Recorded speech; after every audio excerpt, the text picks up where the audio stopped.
भगवान का मेरे गोविंद का इतना बड़ा परिवार हो गया, इतना बड़ा परिवार हो गया महाराज।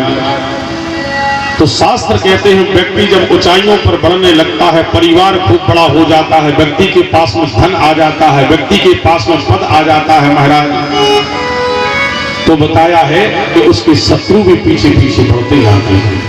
इस शास्त्र कहते हैं व्यक्ति जब ऊंचाइयों पर पहुंचता है तो पीछे पीछे उसके शत्रु भी बढ़ते हैं। मेरे गोविंद आज द्वारकापुरी के राजा बन गए महाराज।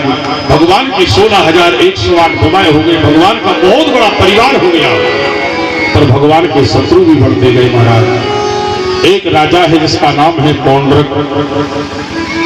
एक दिन पौंड्रक जाकर के काशी नरेश से कहने लगा, अरे भैया दुनिया उस कृष्ण के लिए पूजती है, उसको मानती है, अरे उसके पास में ऐसा क्या है जो उसको भगवान मानती है? काशी नरेश कहने लगे, भैया उसके पास में ज्यादा तो कुछ नहीं है, एक उसके पास में चक्र सुदर्शन है और एक गरुड़ है, और उसके पास में कुछ नहीं ज्यादा। तो पौंड्रक ने कहा, अगर हमारे पास में गरुड़ आ जाए, चक्र सुदर्शन आ जाए, तो हम भी तो भगवान बन सकते हैं।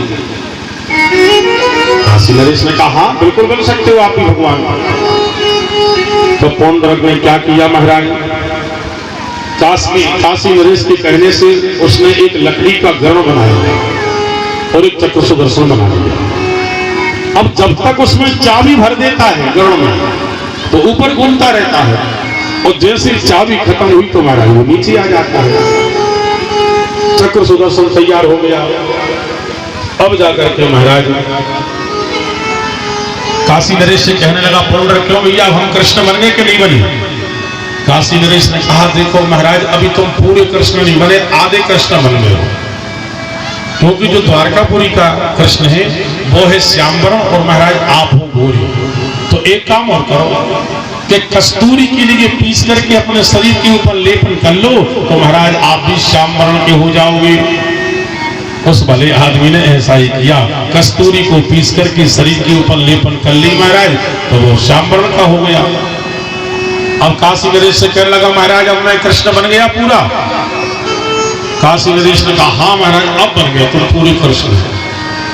अब देखो कृष्ण तो तुम बन गए, एक काम और करो, एक पत्र और लिख दो झूठे कृष्ण के पास में, और उसमें लिख दो कि हे झूठे कृष्ण, अब सच्चे कृष्ण प्रकट हो गए हैं, अब तुम द्वारकापुरी के लिए खाली करो। उसके कहने से महाराज उसने एक पत्र तैयार कर दिया। शास्त्र कहते हैं शंख और मूर्ख ये दूसरे की फूंकने से बचते हैं महाराज। तो उस समय जाकर के काशी नरेश के कहने से महाराज वो पत्र कृष्ण के पास में भिजवा दिया, और कन्हैया ने जैसे उस पत्र के लिए पढ़ा तो कन्हैया कहने लगे, जाओ अपने स्वामी से कह देना कि एक दिन वो झूठा कृष्ण द्वारकापुरी का वो तुमसे मिलने के लिए जरूर आएगा। सेवक जाकर के पहुंचे महाराज। सुखदेव जी कहते हैं, राजन जैसे ही भगवान आज सेना को लेकर के पहुंचे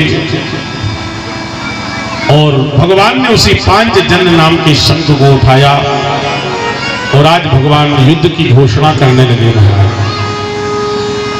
और जैसे ही पौंड्रक ने सुना तो सेना को लेकर के रणभूमि में पहुंचा और वहां जाकर के भगवान से युद्ध करने को तैयार हो गया।